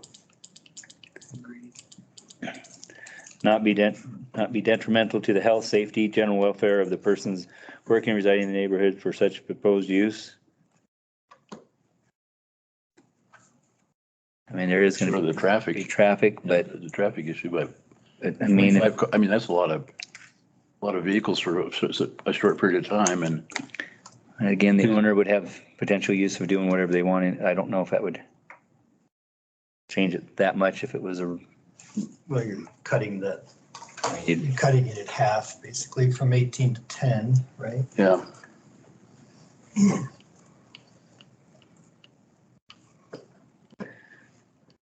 Yeah, I don't know about that one. Number 5, cause any substantial harm, environmental consequences to land, water within the lands or waters within the planning jurisdiction. I don't think that one applies. Not create any excessive additional public cost for the public facilities, services, and will not be detrimental to the economic welfare of the community. I don't see any extra cost on that one. Be served adequately by essential public facilities, services, highways, streets, police, fire protection, drainage, refuse, water, sewer, schools. The applicant may not be required or may be required as a conditional approval to mitigate any of these deficient public services. I don't see any of that. The fire department says it's got adequate water, staffing, water, sewer. Appears to be It's a there. condition of the road, is it? Well, it's not a public road. Okay, but okay, it's not a public road and the city says that we don't own any part of it then, So right? we're not, yeah, the city's not maintaining it, so that wouldn't apply to Yeah, any that wouldn't, okay. extra cost to the city. Excuse me, not involve any uses, activities, process of materials, equipment, or conditions of operation that will cause unreasonable production of traffic, noise, fumes, glare, odor, and other forms of pollution. Well, one more question about the road I then. unreasonable there, I guess. Well, I mean, the tricky part with these, I mean, there's traffic when they're there, but they're not rented all the time. Right. So how do you average that traffic out over, I mean, there's going to be influx of traffic at certain points, but other points it's going to be vacant. If there's a problem with the road gets a big hole in it or it gets flooded out or just, people get together and make a decision, we got to go fix it? It's their private road to And deal with, it's a yeah. private road, so they have to hire somebody or do it themselves then, correct? Yeah, so we really can't adjust. Yeah. Well, it's addressed in the next. Yeah. But I mean, as far as traffic, I mean, it's hard to, I mean, if you knew this would happen every day, that'd be one thing, but it could be weeks before it's run. So I don't know if you average that out, if it would be more than somebody that's living there full time with a large family. So I don't know about that one. Number 9, have vehicle approaches to the property designed and not to create detrimental interference with traffic on surrounding public or private thoroughfares or adversely affect the pedestrian environment.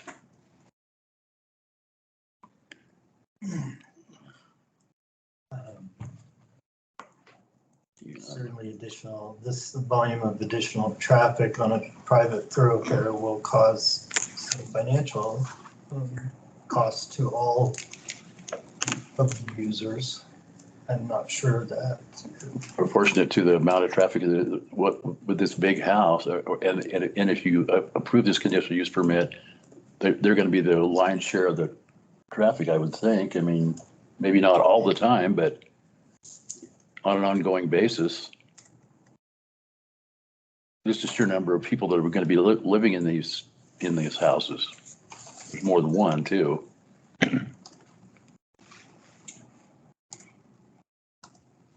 Okay. Do you have a road use agreement or road maintenance agreement? Well, for your, I don't know, it's not a subdivision, but for the neighborhood?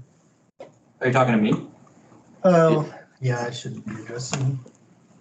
Because I'm not allowed to respond, correct? Is this a staff talk or discussion?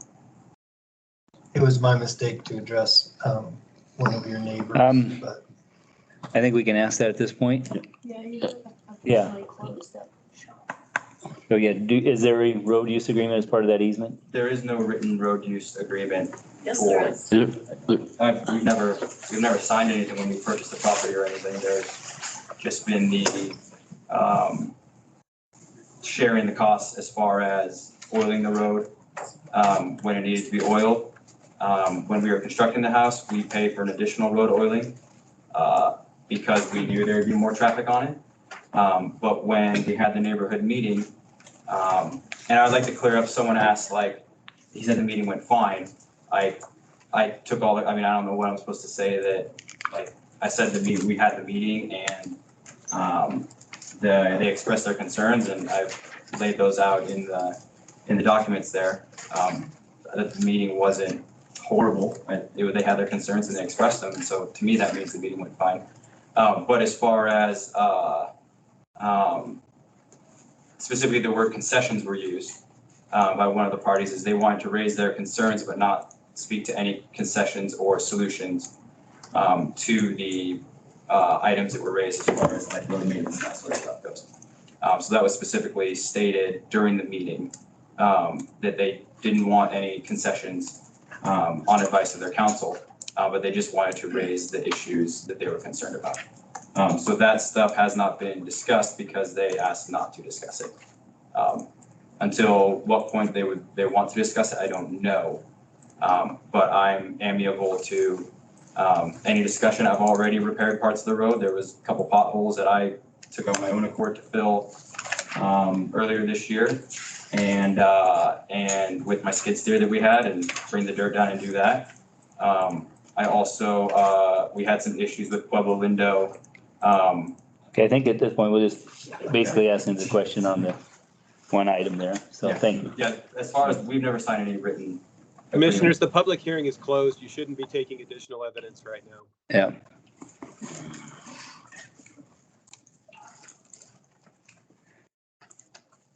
All right, number 10 is not result in destruction, loss or damage of important natural scenic features. Historic features, that doesn't really apply. Be on a site sufficient to accommodate proposed use, including open yard or including yards, open space, no storage walls, fences, parking area, loading zones, design standards. It appears to be a large enough site. And have minimal negative impact on the community or neighborhood or surrounding community.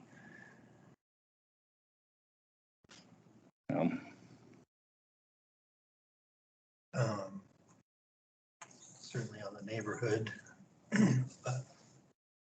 Well, I mean, I know we've talked in the past, it's hard to determine if it's a negative economic impact. I mean, I guess they're sharing the road maintenance. I guess I more think along the lines of resale for a property when you know you've got a giant Airbnb down the road. That would be my take on that section. Yes. Yeah, it's hard to quantify that. It would be that some may like it, some may not. I mean, Yes. yeah, and you just could change at any point. So that's a tough one to determine. So. Would you like a refresher on what you were to do with these conditions in your brains in conditional use permit world at this time? Probably a good idea.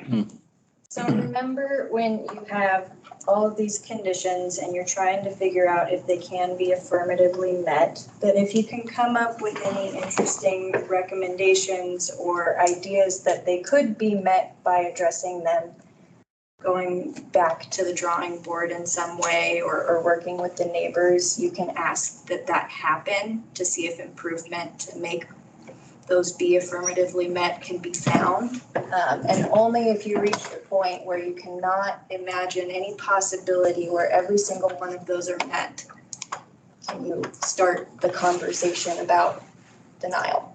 So kind of like with other applications where you've thought of, oh, is there landscaping? Oh, are there hours of operation? Oh, are there these things, those things, the other things? Could we make the neighbors talk to one another, learn more about this road maintenance agreement? Any direction you want to go. If you can think of something that might improve something, you need to say so that we can figure out what our next steps are.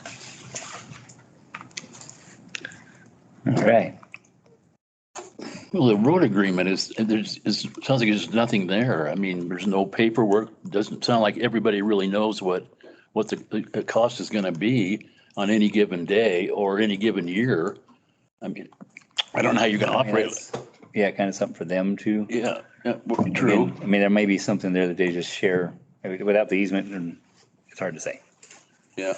So we can't, I don't think we can really. Yeah, we can't give them guidance on that, but yeah, I mean, okay. Could say, basically, okay, if we go back, I have marked items number 3 and 9. Did I miss any on the 12 items?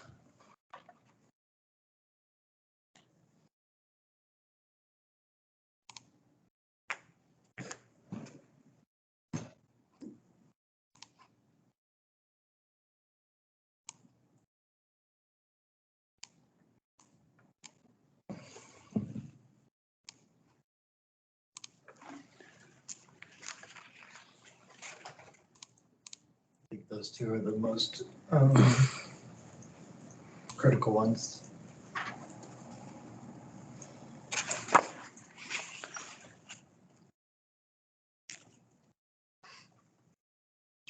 Dave did mention 12 regarding the cost of road maintenance. I thought we had that on the, 12 is the economic impact of the neighborhood.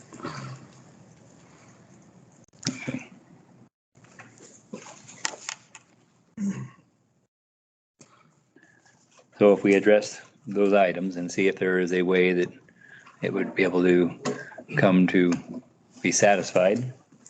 So I guess we look at number 3, be designed, constructed, operated, maintain harmonious appearances like the character of the neighborhood that will not change essential character. I mean, there's a big home there. Mm-hmm. So is this anything that can be addressed? I mean,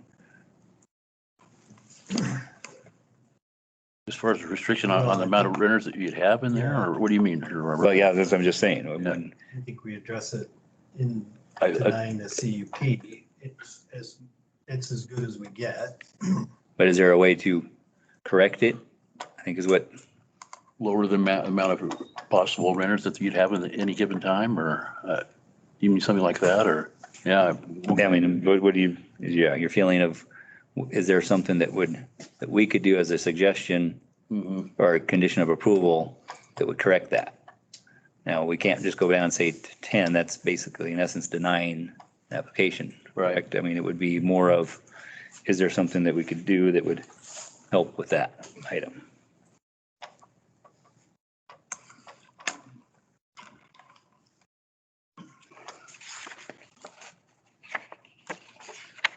It seems like a fair amount of the concern is the proximity of the current road going by the houses and the traffic.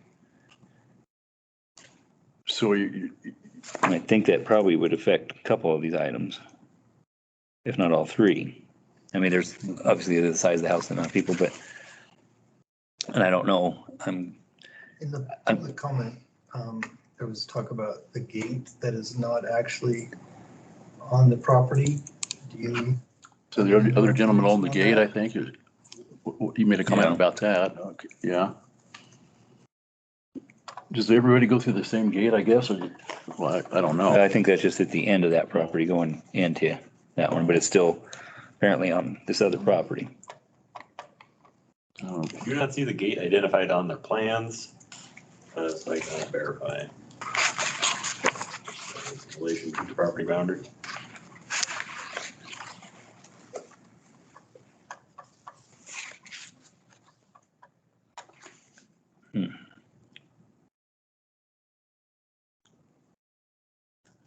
I don't know. I don't know what to do here, Armor. Pictures. I don't think a different approach would probably be satisfactory to the applicant and the, You know, different approach to the property?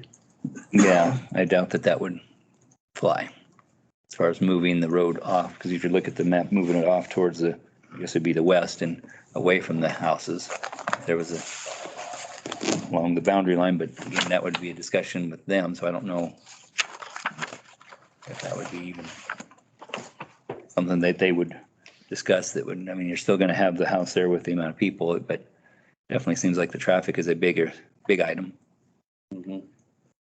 I don't know if it could come up and have that specific entry going along that west boundary. So it takes it all away, but I just don't know if they would even want to discuss that. So you, Mr. Patch, shouldn't build a new road? But Potentially a new driveway into that would be away from the current houses. the property to the west is camp? Well, no, it would go along that boundary or potentially, and again, it's just looking at the map, I don't know with elevation wise if it'd even be feasible. I mean, obviously there's trees there and just a thought. I don't know if it would be something, just wondering if there would be even worth it trying to see if the applicant would want to go back and discuss options with the neighbors to see if they can appease. I mean, it sounds like they didn't want to bring up anything at the time of the neighborhood meeting. Mm-hmm. Do they ever have another neighborhood meeting? Well, that's what I'm wondering, if we want to give the applicant the opportunity to That might be. have another meeting and see if they can Some of these concerns that they have, I mean, that's the only thing I can think of. Obviously, it's a bigger deal than what they thought it was when they had the first meeting and no one had too much to say about it, but it's becoming something of an issue because of the size of the house and the amount of people that we're talking about here, and a very small road to contend with.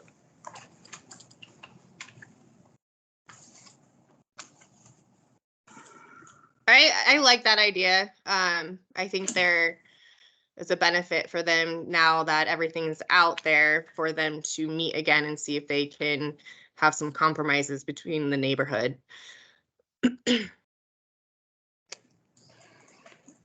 don't know, would that fly, you think? Well, I think it gives him an option. 'Cause, Yeah. I mean, have the sense that I don't know if it would be approved right now as it sits. Yeah, right. So with that, Commissioners, Bill Punkany, pardon me, it's hard not to interrupt, Mr. Chairman. I didn't mean to come in the middle of your sentence. Would you mind if I made a quick comment? sure, go ahead, Bill. Yeah, just quick reminder that this is simply a recommendation to the city council. And although I do think we should make every effort to get it right, I think that, we should make our recommendation either thumbs up or thumbs down to the city council on the basis of the record that we have in front of us. And so, I mean, anyway, that might help you keep this moving forward. So, Bill, would you think that we give the applicant the opportunity if he wants to discuss with the neighbors, or go ahead and have us make an up or down decision at this point? I mean, I think you could, on the basis of this conversation, maybe table the matter until your next meeting if you want to take that and have staff maybe have a conversation about what the applicant does or does not want to do. But again, remember, this is not a final determination on this. And so you can, recommend approval or denial, and then it goes to the city council. All right. So on, You so on potential motions based on, and I guess I would say 2, 3, 4, 5. Whether we want to allow staff and applicant to provide more information on the following concerns of the neighborhood, limiting or condition of the road, or maybe 4 isn't applicable, or like Bill said, we deny it and let city council make some of these decisions that, since we don't make the law. Yeah. Would you want to table it for?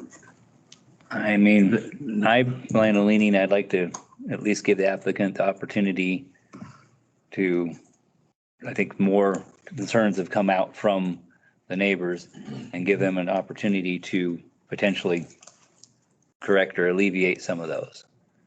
So you're saying other than just table it for just a flat denial? Yeah, I would like to have that. I'd like to allow them to have that opportunity. Yeah, I would Then if too. you're already going in front of council with a denial, then you're fighting. Yeah, then it's got a mark on it already, yeah. I think just to give him the opportunity to discuss, to see if there is a way. I would also suggest that they would look closely at the whatever your easement access, and if there's anything on there that would cause any hardship in the future, I think it'd be best to review that now, and that's up to them, because it is the private road.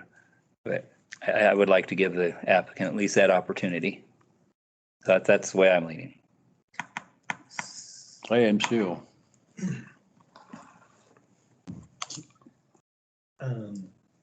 So What that's 3 versus 4, Robert.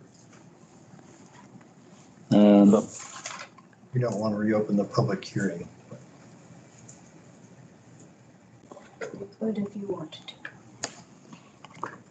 I don't know if we need to reopen the public. Well, we're gonna need to, we're gonna need to. Yeah, you would reopen the public hearing to continue a date specific. Yeah. If you, make it it's really more of a timing matter at this point of, is this something they're gonna get done in a month, or is it gonna take an indeterminate amount of time to? Well, I would think a month is, I mean, they don't have 30 people around, there's 3. As far as them getting together, it's not, so and I think they're all pretty much in the room, for the most part. So I guess I would look at number 3. I would, well, first, make a motion to reopen the public hearing on this applicant. Yeah, we have a second, Application. second on that or second? All right, all in favor? Aye. Aye. All opposed? Aye. Oh, was that aye in favor or aye opposed? In favor, sorry, I didn't hit Okay. my mic in time. Okay, so motion carries. And so it's, the public hearing has been reopened.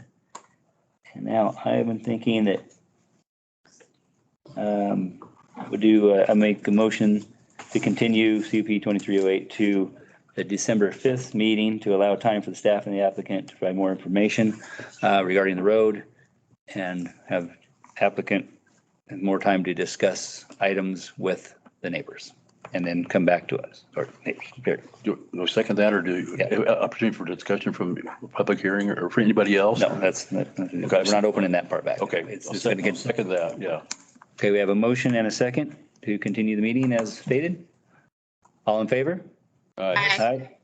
All opposed? None? All right, that motion is approved. So this item has been continued to the next meeting for staff and applicant and neighbors to have some future discussions and bring back some things on our December 5th meeting. All right, thank you, everybody. Okay, That was interesting. move to other items. I believe we do have a signs.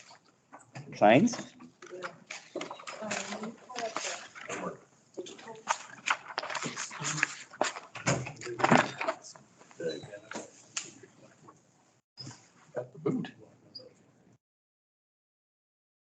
This one. You may want to do it. I got kicked out of the meeting.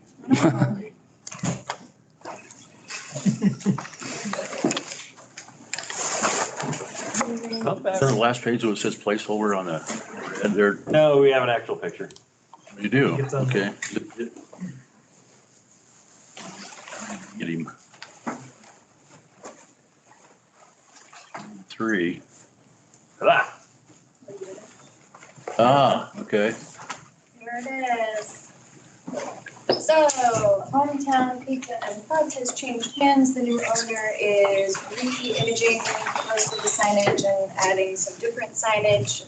This is the only new sign that requires actual new review. All other signage is either informational in nature and below the square footage threshold required for my review, or it's a replacement of an existing sign that's already entitled. So this new sign is sticking out from under the peak of the roof on the Dinehard facing wall. It has downcast lighting that is also shielded by that eave of the roof. And they used a lot of good Mountain Town Forest Service-y, hopefully that's not copyright infringement, to give it a new look. I think that the topography in the mountains and the green tones and the gray tones is very keeping with the McCall design guidelines. So this is like an A+ sign if I were allowed to give grades. But it's code compliant and the new owner seems enthusiastic about putting a lot of the hometown spirit alive. That's what I got. All right, looks good. All right, and then yes, Brian, you have an update on the, yeah, the upcoming meeting agenda is going to look a lot like this agenda, apparently. I mean, on the ADA training. Oh, yeah, yeah. Training, we'll see y'all next week. I think we're just going to meet here and then wander around. Bring snow boots, we got sleds. Yeah, expect to be outside, expect to be 14th, is that today? Okay. 14th. And we're meeting here? Yep. Right in this building, right here first. Somewhere around city. Depends on weather conditions, if we're outside or inside. Bring I'm jackets. very bring confident we're going to tennis be shoes. outside. Well, I know, but I mean, if the next, Where we loiter and wait. okay, just in general. Yeah. Okay. And then I have to ask something horrible of all of you guys. Uh-oh. I gave you the wrong date for continuing things date specific, did I, or did I No. not? No, I gave them the right. You date? wrote the wrong date on the meeting. Yes, this is the best mistake I've ever made. Okay, never mind, you guys don't have to do anything, I can just touch myself. Never mind. Got her fired up there, huh? Sorry. Your next meeting is not on the 3rd, it's on The the 5th. 14th of November, and then it's on. Oh, the 14th, yeah, the 5th. I have a couple questions and a couple items. It's not on the agenda, but I think we can bring up. What happened with the sewer district in the city meeting regarding the ADU definitions. The outcome of that meeting was to reboot the JWAG, Joint Wastewater Advisory Committee. Okay. They had their first meeting this last week. This is a new committee that. Yeah, between the city and the sewer district. Yeah, okay. Nick Zello of the Housing Advisory Committee is the at-large member. That was decided this week, and then they will be continuing to meet monthly for a little bit to discuss policy topics such as accessory dwelling unit policy. And get it conforming. That is the goal. Hopefully both sides agree on the same definition. Okay. And with that, I actually just had a different training, and you're probably already aware of this, but just in case, I don't know if it's come up because we haven't had much new with subdivisions, but I believe Idaho did just pass a law through the State House, House 0166A, regarding HOAs cannot ban ADUs going forward.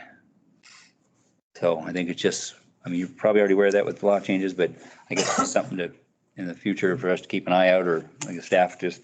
Say that again, Robert. Well, subdivisions cannot create ordinances now to ban ADUs. Anything that's new from July 1st going forward. Old ones, it doesn't change. It doesn't retrofit or retro back to those. Anything forward that a subdivision cannot ban an ADU. Now, we can still obviously have our requirements for what an ADU is, but they, you know, a new subdivision can't ban it. They'll just still have to fit within our. It's new with the legislature, huh? Oh, no. Yeah. So I just happened to see that and I thought, well, that was something that could relate to us. But I figured you guys were on the ball with that. As it was going through the state house, the legislative process, and the original was more broad and included cities for being unable to ban them. But then it was limited down, and so I think it'll come back soon. All right. And I guess, Bill, I had a quick question for you, if you have a sec. For you, Chairman, I have a second. Another item that was brought up in a training that I just did on a separate entity. Are you aware of anything with the, I believe it was the Lava City lawsuit that they had won regarding restrictions or eliminations of short-term rentals? Yeah, I'm aware of the lawsuit. I'm not aware of the status at this exact moment because I committed the sin of going on a short vacation earlier this month, or last month.